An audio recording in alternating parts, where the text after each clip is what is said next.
Salam SFD, semangat, fraternitas, Dina. Selamat jumpa kembali bersama saya, Bapak Joseph Mahulai, dalam pembelajaran agama kelas 7. Adapun topik pembelajaran kita pada kesempatan ini adalah nilai-nilai dasar yang diperjuangkan oleh Yesus. Pasti anak-anak kami penasaran kan dengan materi ini? Sebelum itu, mari kita simak video singkat berikut ini.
Mari kita lanjutkan materi pembelajaran kita bersama saya Ibu Pinaria Lubis.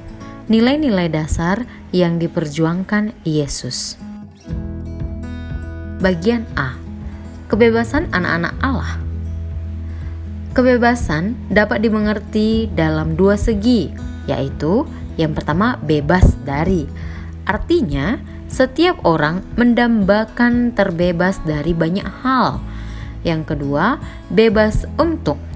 Artinya, kita bebas melakukan segala sesuatu. Fungsi kebebasan adalah bahwa berkat kebebasan yang dimilikinya, manusia tampil sebagai ciptaan Allah yang bermartabat luhur. Kebebasan perlu dijalankan secara bertanggung jawab. Norma atau aturan bukan penghalang kebebasan, tetapi berfungsi mengatur kehidupan bersama berjalan dengan tertib dan teratur. Makna kebebasan berdasarkan kitab suci dan dokumen gereja.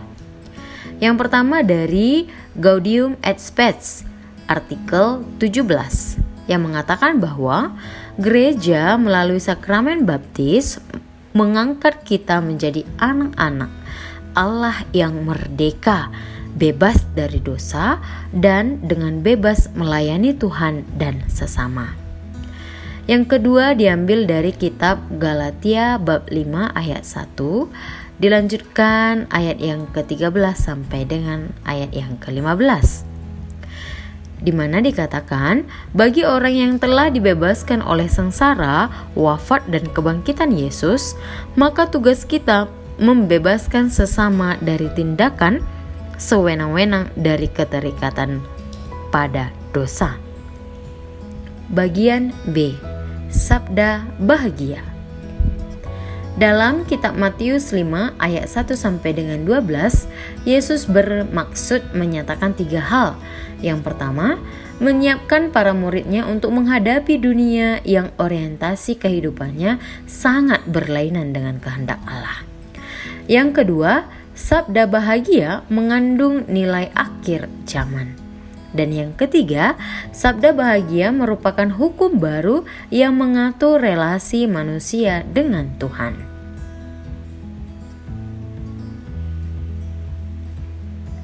Ada 2 aspek yang mengatur kehidupan manusia dalam sabda bahagia. Yang pertama adalah aspek iman, yang mengandung pemahaman bahwa yang berbahagia adalah orang yang sepenuhnya menyandarkan hidupnya kepada Allah.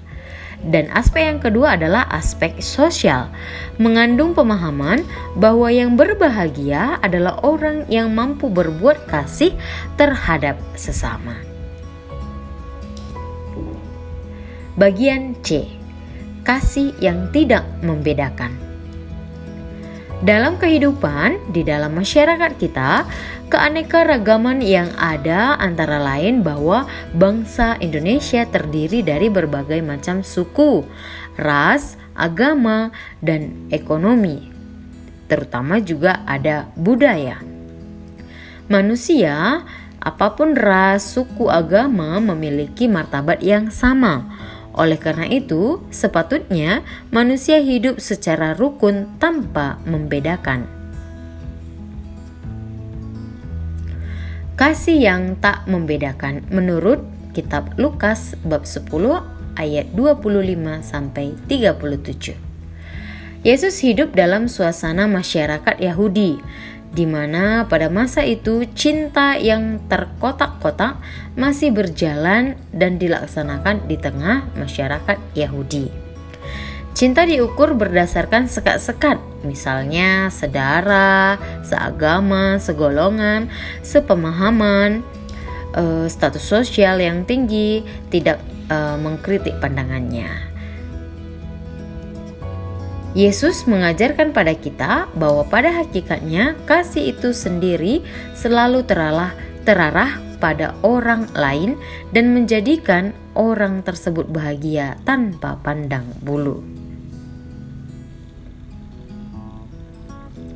Contoh kasih yang tanpa membedakan yang dapat dilakukan. Pertama, berteman dengan semua orang, terlibat kegiatan bersama, dan membantu siapa saja. Demikianlah topik pembelajaran kita pada kesempatan ini. Harapan kami, anak-anak kami mampu memahami dan menerapkan nilai-nilai sikap yang diperjuangkan oleh Yesus dalam kehidupan sehari-hari. Salam SFD, Tuhan memberkati.